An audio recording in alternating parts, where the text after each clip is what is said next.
नमस्कार, आप देख रहे हैं भारतवर्ष 17 और मैं हूं आपके साथ ज्योतिका। आइए रुक करते हैं फटाफट खबरों की ओर। बॉम्बे हाईकोर्ट के आदेश पर एक विशेष जांच दल एसआईटी गठित किया गया था। एसआईटी ने जांच में खुलासा किया है कि उसने मुंबई तटरेखा के किनारे तटीय विनियमन क्षेत्र और नो डेवलपमेंट जोन भूमि पर बड़े स्तर पर कंस्ट्रक्शन पाया। इतना ही नहीं, जमीन में निर्माण के लिए संपत्ति रिकॉर्ड में बड़े पैमाने पर छेड़छाड़ की गई है।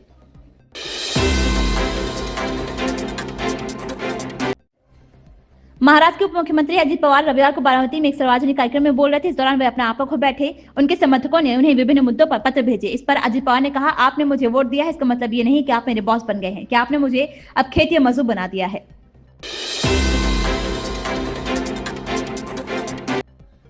यूपी कड़ाके की ठंड और कोहरे की चपेट में है। कोहरा इतना घना पड़ रहा है कि दृश्यता लगभग शून्य है। इसमें फसलों को नुकसान होना तय माना जा रहा है।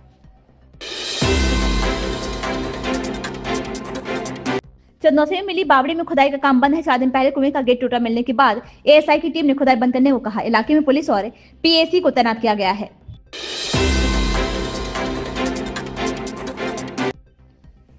बीपीएससी अभ्यर्थियों के समर्थन में पटना के गांधी मैदान में आमरण अनशन पर बैठे जनसुराज के नेता प्रशांत किशोर को पुलिस ने गिरफ्तार कर लिया है। पटना पुलिस ने इसके लिए अहले सुबह का समय तय किया था और सोमवार को 4 से 5 बजे के बीच बड़ी संख्या में पुलिस उस जगह पहुंची जहां प्रशांत किशोर अनशन पर थे।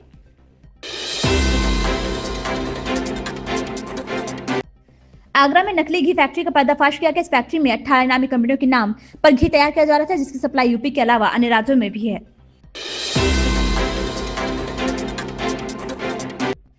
निगम ने व्यापारियों को 6.03 करोड़ के नोटिस दिए हैं। ये नोटिस विज्ञापन प्रीमियम साइड रेंट जमा करने वाले के लिए जारी किए गए हैं।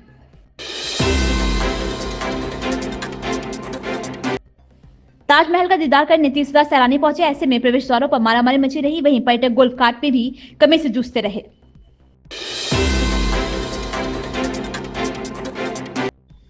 सेवानिवृत्त इंजीनियर के घर से चोरों ने 30 लाख रुपए के सोने के जेवरात चोरी कर लिए हैं। पास में ही रखे चांदी के जेवरों को हाथ तक नहीं लगाया। पीड़ित की सूचना के बाद पुलिस मौके पर पहुंची है। पुलिस मामले की छानबीन में जुटी हुई है।